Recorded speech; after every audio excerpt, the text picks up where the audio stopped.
Hello, everybody. This is Ralph Martin from rjqualityconsulting.com. And in this video, I want to talk about the ISO 17025 clauses explained. I'm actually on a second video of a three-part video series. And what I'm doing is I'm taking every clause element of the ISO IEC 17025 standard and I'm explaining it clause by clause. Right now, I'm on my latest blog post, ISO 17025 Clauses Explained, a complete guide for laboratory accreditation. And I have been going through clauses 4 and 5 in one video, and now I'm talking about clauses 6 and 7. And on my third video, I will look at clause 8, which is the management system requirements. So if you're watching this video on YouTube, you can find this blog post in the description. It's my latest blog post, as I mentioned, ISO 17025 Clauses Explained. As many of you know, if you have been following me for some time, or if you are a laboratory that is interested in getting your laboratory ready for ISO 17025 accreditation, one thing that you may or may not know is the ISO IEC 17025 2017 version of the standard, which is the latest version of the standard, is broken up into main clause elements 4, 5, 6, 7, and 8. Um, and right now in this video, I want to focus on clauses 6 and 7, but to be more specific, um, before I get into really just 6 and 7, I want to discuss the technical versus non-technical elements in the ISO 17025 clauses 6 and 7. And you might be wondering, why is this important? The reason this is important is if the laboratory is wanting to become audit ready. In other words, they are looking to get their laboratory ready for ISO IEC 17025 assessment by a accreditation body. One thing that is worthwhile knowing is what the auditor is going to audit you on and how they are going to conduct that audit. The more you understand how the auditor will conduct the audit, the more able you are to get your laboratory ready for that audit. And also, it allows you to perform a similar internal audit, which will help you to identify your gaps so that you can be more ready for the actual um, external audit by your ISO 17025 accreditation provider. That is the goal, is to do well in that accreditation audit. First of all, the auditor is going to audit you in really kind of two ways. One is a tabletop type of audit where they look at all of the clause elements of the standard kind of in a tabletop fashion where the auditor sits down in a conference room with, say, the quality manager and goes over a big long checklist. The clipboard, right? It would be nice to know what's behind the clipboard. Um, and if you've been following me, you know that I am a certified ISO 17025 assessor for one of the largest accreditation bodies in the world. And I do know a thing about auditing, and I am the auditor that audits you. So I am the one oftentimes with the clipboard. So if you can understand what's behind that clipboard and what they are actually auditing and what their auditing records look like and the checklist they are using, the more able you are to get your laboratory ready for accreditation. So what I mean by technical and non-technical elements in clauses 6 and 7 is the technical elements, and I'll get to what those are specifically, but the technical elements of clauses 6 and 7 are the elements of clauses 6 and 7 that the auditor is going to witness as they watch you run your test methods, and what they'll be doing is following a sample and watching the analyst run that sample. And as they're watching you run the sample, they're going to be looking for the technical requirements within clauses 6 and 7.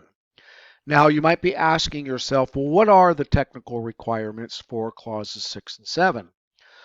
That way, if you understand what the technical clauses are, you'll understand what the non-technical clauses for 6 and 7 are. So let's first start off with the technical requirements of sections 6 and 7. The reason I'm focusing on section 6 and 7 is that is where most of the laboratory side of the standard resides.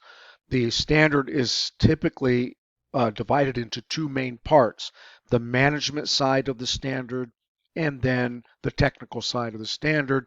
The majority of the technical side of the standard resides in clauses 6 and 7. That being said, the technical requirements within clauses 6 and 7 include clause 6.2, which is personnel or training, clause 6.3, which is facilities and environmental conditions, 6.4, which is equipment, including equipment maintenance, and then section 6.5, which is metrological traceability, which includes calibration records, things like that. Clause 7.2 through 7.8, which covers your methods, method development, sampling, handling of test items or sample management, technical records, measurement uncertainty, and validity of results. And then also the more of the technical side, or what we call reporting of results, which is your final test report that is delivered to the customer. So in these technical requirements, as I said, the auditor will be watching you run a sample. This is the time where he's actually physically in the laboratory, standing up, watching the analyst, watching over their shoulder as they run your test methods. Now, your test methods could be whatever is on the scope of your accreditation. If you have 3 test methods, if you have 4 test methods, the auditor is going to do this for each of your test methods. What they're going to be looking at, or the form they're going to be using, I'm going to show you that, share it on my screen so that you have an idea of what it looks like. And it'll help me explain these technical requirements. So this is a typical technical review matrix that an auditor would use. And as you can see, it has the section 6 and 7 technical requirements. Section 6.2, section 6.3, 6.4, 6.5, 7.2, 7.3, 7.4, 7.5, 7.6, 7.7, and 7.8. So what I'd like to do is go through each one of these and kind of explain to you what documents the auditor is going to ask you for as they're watching you run the test. First of all, they're going to jot the analyst name down for who they're witnessing running a particular sample for a particular test method. So they'll jot that analyst name down. Then they'll want to see the analyst training record. So this would be, be prepared to be able to show that that analyst is trained specifically to the test method that the auditor is witnessing at the time that they're running the sample. So, he'll jot his name, the analyst's name down. They'll look at the actual training record and then jot down whatever document number that record is associated with as an audit trail. The auditor is required to gather these documents and perform an audit trail, which means they need to know what the name of the document is that they're looking at and write that down as an audit trail, because these accreditation bodies also get audited by an entity known as ILAC, which is another video for another day, International Laboratory Accreditation Committee. Those are the folks that audit these accreditation bodies to make sure they're adhering to auditing requirements. Then we get into section, and then also they'll be looking at the training record, the analyst name, and a job description for the analyst job title. So they're going to ask name, what's your job title, show me the training records, show me a job description that shows what your responsibilities are for your, how does the organization communicate the job responsibilities to the analyst? That's the idea of a job description. So that's what you would need for section 6.2. Section 6.3, facilities and environmental conditions. This section requires that the laboratory monitor, record, and record, monitor environmental conditions in accordance with relevant specifications.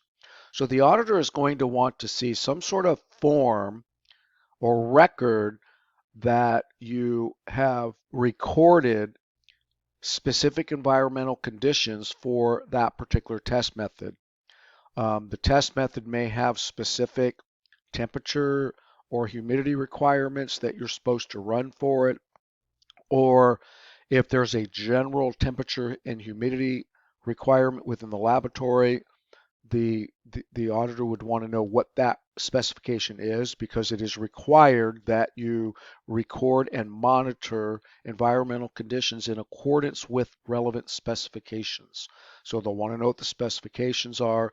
They'll be looking for a documented record showing a recording of the environmental conditions, whether that be temperature, humidity, pressure, whatever the requirements are for that test method, and the document associated with what you're recording it for. That's the evidence, objective evidence that they'll be looking for. Equipment, they're going to want to know what the specific equipment is that is associated with that test method and the sample that the analyst is currently running. If he watches the analyst weigh something on a balance, the auditor wants to be able to list the ID number associated with that balance. If he sees the analyst pick up a pipette, he's going to want to jot down the ID number of that pipette. If the analyst is injecting a sample into a HPLC or a GC or something like that, he's going to want to see the equipment number for that particular instrument. All of the equipment that's associated with that test method and that particular sample that the analyst is running at the time. So they will be jotting that down, and they'll also be asking for an equipment log so that they can verify that you're tracking this equipment in and maintaining an equipment log of some sort where you are logging in the maintenance of equipment. These are all the requirements for section 6.4, which also shows labeling. So the requirement for 6.4 is also all equipment shall be labeled, coded, or otherwise identified to allow the user of the equipment to identify its calibration status. So balance, auditor's going to want to see a label that says when the balance was calibrated and when it's due to be calibrated next. Same with pipettes, same with timers, same with thermometers. Anything that's a piece of measuring equipment, the auditor will want to see the label, and he'll actually jot this down in this checklist, so that you understand what the auditor is looking for. It really helps you prepare, because when you do an internal audit, you're going to want to make sure all my equipment's labeled. I have all my equipment ID'd and labeled, and I have an equipment master list that I could show the auditor. That's what he's going to be looking for under section 6.4, section 6 technical requirements. Then we got measurement traceability. This is going to be the calibration records associated with all of the measuring equipment. They will want to see the calibration certificate for the balance, the calibration certificate for the pipette, the thermometer, timers, any device that gives a measurement. That's what metrological traceability under 6.5 is. In addition to the calibration certificates, if you're using a reference standard to measure a piece of, a value, a measurement result to, like a certified reference material or reference weights that you're using for your balance to make sure that it is verified. Those are documents that will, in the case of a reference standard, it will be a certificate of analysis for, say, the CRM for something like elemental analysis. It'll be, or if you're doing heavy metals, for example, it'll be the CRMs that you're using for the metals themselves, which is a certificate of analysis traceable to an ISO 17034 competent producer. For the calibration certificates, the auditor is looking for calibration done in accordance with ISO 17025. So they're looking for a calibration certificate that says ISO 17025 on it from the calibration vendor. That's what the auditor is looking for section 6.5, measurement or metrological traceability. Section 7.2, the auditor will be looking for to ensure that you're using the latest version of your test method. They will want to see a copy of the test method. They'll jot the version number down, the ID number of the method itself. If it's a in-house method, they're going to want to see a copy of the method validation for that method. If it's a standard published method, they're going to want to see the method verification record showing you how you verify the method. That would be section 7.2. Those are the documents that they'll be asking for under section 7.2. If you are if you are a laboratory that has sampling, where in other words you go out and fetch the sample, say you're running water analysis and you go to the creek to fetch the sample, a lot of labs are non-applicable for this area. If you're a laboratory where your customer sends you the sample, then the auditor will just put lab does not do sampling and he'll put non-applicable. Handling of test items. This is typically an SOP is required under section 7.4 for the handling of test items. This is sample management. If you're a calibration lab, this would be the handling of calibration items. When a customer sends you an item to be calibrated, this is the procedure that ensures that you're not confusing one item from another. That's a process. Under section 7.4, it is a required procedure. This is one of the 12 required procedures in ISO 17025 where it states the laboratory shall have a procedure for ... Oh, by the way, under section 6.4, there is also a required procedure for equipment maintenance. So that is one item I forgot to mention that the auditor will be wanting to see the required procedure. The same is true for section 6.2, that there is a required training procedure. So the auditor will want to see that procedure. Then we move on to technical records. Typically what this is the auditor will want to know what document do you use to capture the original data on as you're running a sample in the laboratory. Some laboratories use lab bench sheets or they'll have a computer program where they input the original data that they're collecting for the sample that they are running at the time. So they'll be looking for that document and they'll want to know, well, what's the document number of that form you're using, what rev are you using right now, and what was it dated on. He'll actually write that down.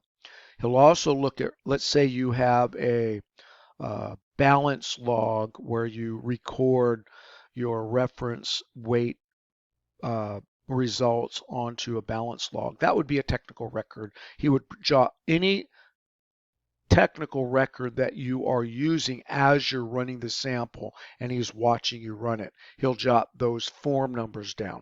So he's looking for records that are associated with some sort of form that you're filling out. If it's going directly into a LIMS system, he'll jot that down.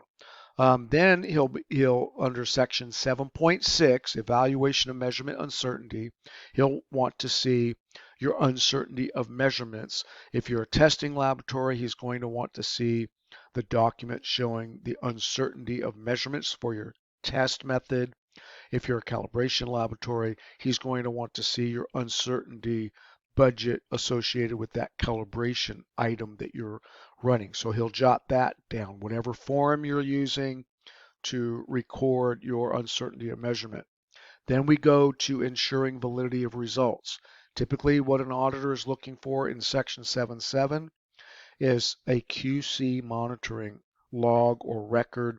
If it's an instrumentation like a GC or a mass spec, he'll be looking at, sometimes the computer readout will have a graph showing the upper and lower control limits of your LCSs and things like that. You'll want to see how those are recorded and how those are tracked, because section 7 requires that you monitor the validity of your results in some sort of frequency. So it would be trending of results with, maybe an upper and lower control limit showing a trend of measurement results. You'll be looking for whatever records you document for that. That would be under section 7.7. 7.8, he'll be looking for the final test report, or again, an example of a final test report for that test method, preferably for the sample that the analyst is running at the time. If that's not practical because it takes several days to generate the final test report, the auditor will want to see an example of a previously run sample, the final test report for that particular test method, and he'll jot down, test report number, blah, blah, blah, or test report for sample number, whatever the number is, dated, and whatever the date of the test report was generated on. They want to check to make sure you have that you're capturing all the required elements that you need to put on a test report, or in the case of a calibration lab, a calibration certificate that you're generating for your customers for calibration records. So that's it. Those items are the technical requirements for sections 6 and 7. And I was looking at whether I should create 2 videos or 1 video for this. This video is getting a little long. So what I'll probably do is get into, no, actually, we'll go ahead and go to the non-technical requirements of section 6 and 7. The non-technical requirements of section 6 and 7 are going to be section 6.1, because I didn't cover it in the technical requirements. Section 6.6, because I didn't cover that in section 6. Section 7.1, and then section 7.9, 7.10, and 7.11. And let's go right into that. What I'm going to do is pull a copy of the standard itself. Here I'm sharing my screen, and this is the actual ISO IEC 17025 2017 version of the standard. And what we'll do is we'll go to section 6 and 7 for the non-technical items of section 6 and 7. So the first one is going to be under section 6.1. And that is really simple. It's just the laboratory shall have available the personnel, facilities, equipment, systems, and support services necessary to manage and perform its laboratory activities. Typically, the auditor is looking at whatever section in your quality manual where you describe the first part of resource requirements, section 6.1. This typically is section 6.1 of your quality manual. I'll give you an example of what that might look like. What I'm doing, excuse me, what I'm doing here is I have an example quality manual. I actually, it's a template that I sell. And what it is it's a quality manual template. I'm going to open it up here. This is something that an auditor would look at, filling out more of a tabletop type of checklist. So here's an example quality manual that I wrote. If you go in section 6.1, which is the non-technical, right? I just put in provision of resources. Laboratory management identifies and provides all necessary resources to ensure the validity and reliability of laboratories testing and calibration services. Resource needs are reviewed on an ongoing basis. For example, during management review, this includes ensuring sufficient competent personnel, appropriate facilities and environmental conditions, well-maintained equipment, and adequate support services and supplies. This is basically section 6 resource requirements. I'm just describing that I make available these resources to my laboratory personnel as a laboratory manager or a laboratory organization. Very simple.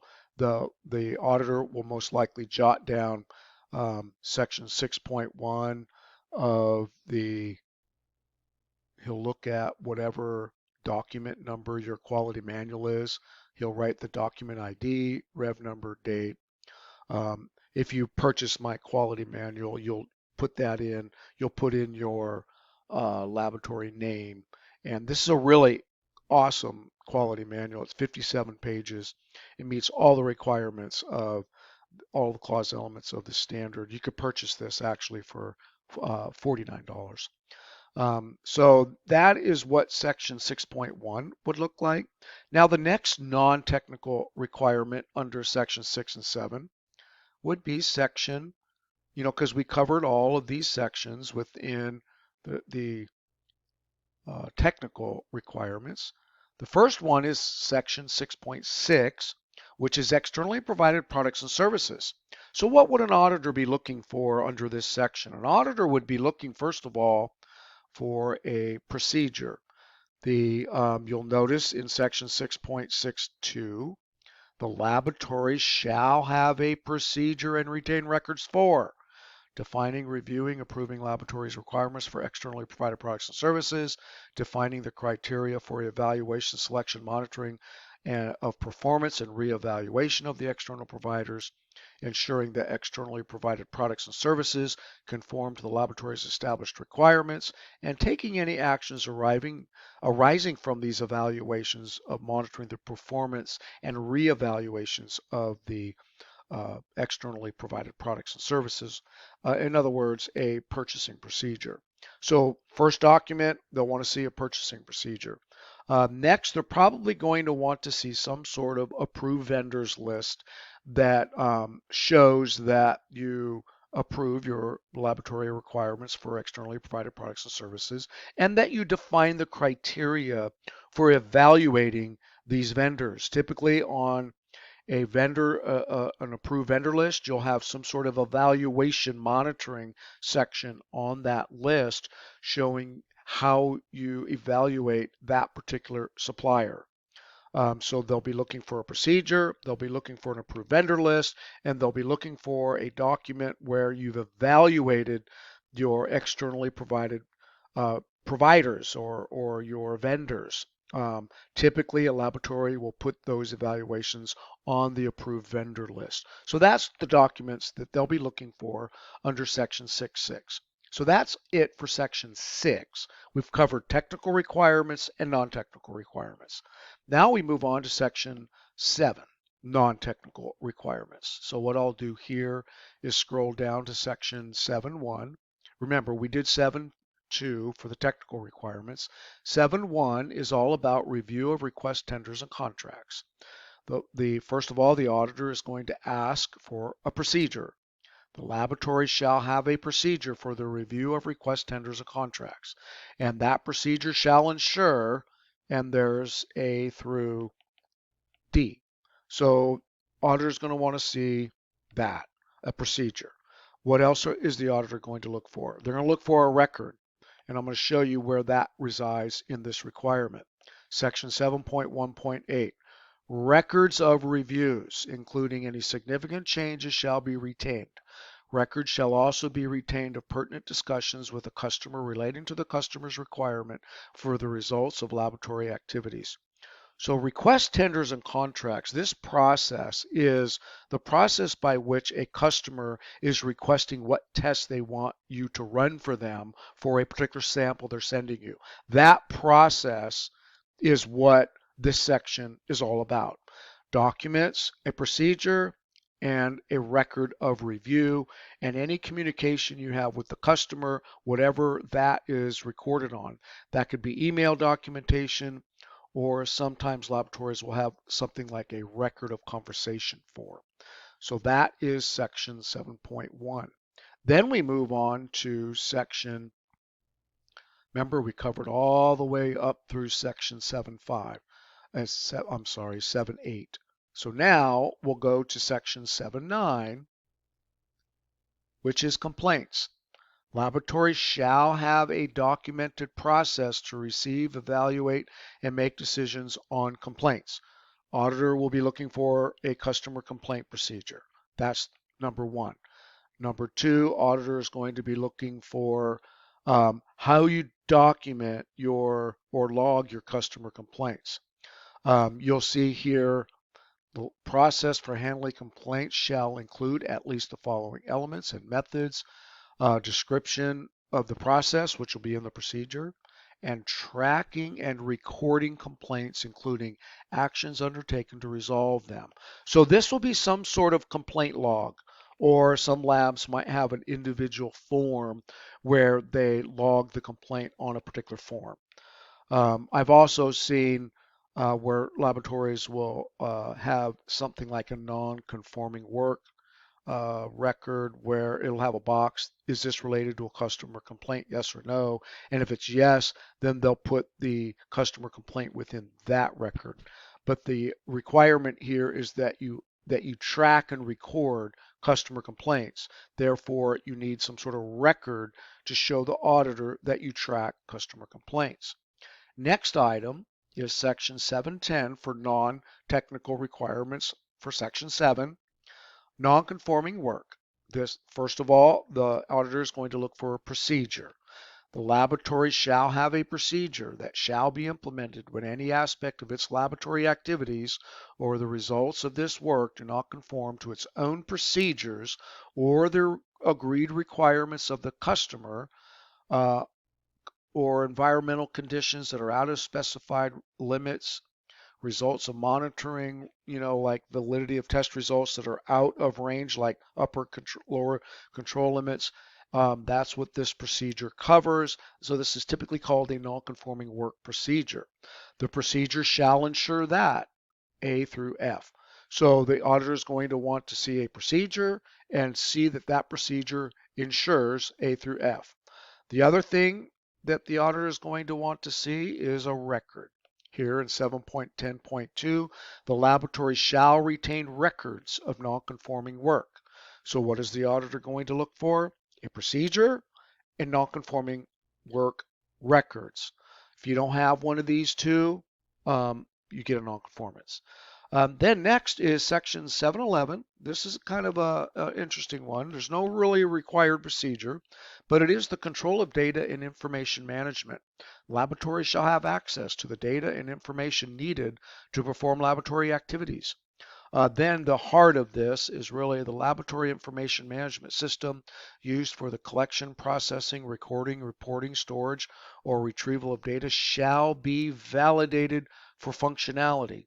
So if the laboratory has a LIMS system that has been built in-house, in other words, the IT department created a LIMS system, coded it, all that, they created it, say from code, that the auditor is going to want to see a validation for that management system. If it is a off-the-shelf piece of software, that validation is not required. It says right here, note 2, commercial off-the-shelf software in general use within its designed application range can be considered to be sufficiently validated.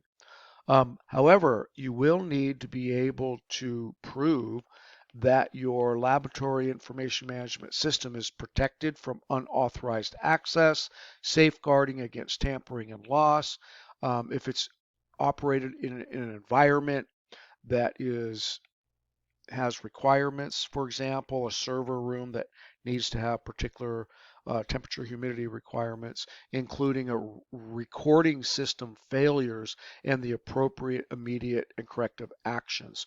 So documents, if something happens with the LIMS system and something goes awry, you'll need to escalate those to your non-conforming work process or corrective action.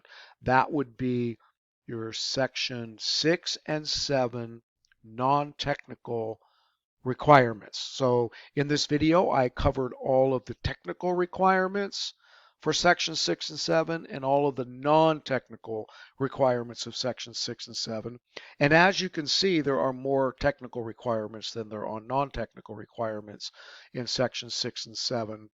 And one other thing I wanted to show you, for the non-technical requirements, typically an auditor is going to be using a form that looks a lot like this. It's a big, long checklist about, this one is an actual checklist that the accreditation body that I do audits for uses.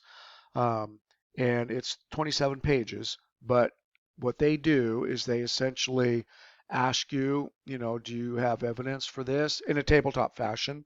It's usually in a conference room. The auditor is talking to the quality manager and asking for procedures and documents relating to each individual clause element of the standard in a tabletop fashion.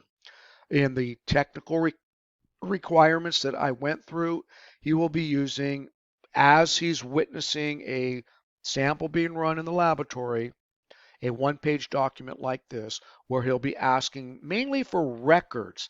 Usually in a this type of what is referred to as a witnessing section of the audit, you'll be giving the auditor records typically, and a couple procedures like the training procedure, the equipment procedure, the ensuring validity of results procedure, um, and the handling of test items procedure. But for the most part, the auditor is looking for records that the analyst is, filling out as they run the sample in front of the auditor. So again, the auditor is going to be auditing in a tabletop fashion for all the non-technical requirements, and then in a vertical fashion where they're going to be watching a sample being run in a witnessing format using this section, auditing the technical requirements of section 6 and 7, which is what this video is all about. I was going to break the section 6 and 7 into non-technical and technical requirements, but I was able to cover it in one video, so that's great. Also, continue to read this blog article. I do have several other videos. The intent is to capture all of the clause elements of the standard, clause by clause. Today I covered sections 6 and 7, and you can go ahead and continue to read this blog post on the other requirements for the other sections 6 and 7. I just kind of briefly described Clause 7 process requirements, and then also Section 6 resource requirements. But I did a pretty good thorough job on this video covering technical and non-technical requirements. This is Ralph Martin signing out. Oh, and by the way, go ahead and subscribe to my YouTube channel here and hit the notification bell and you won't miss any of my videos. I do give a lot of valuable information.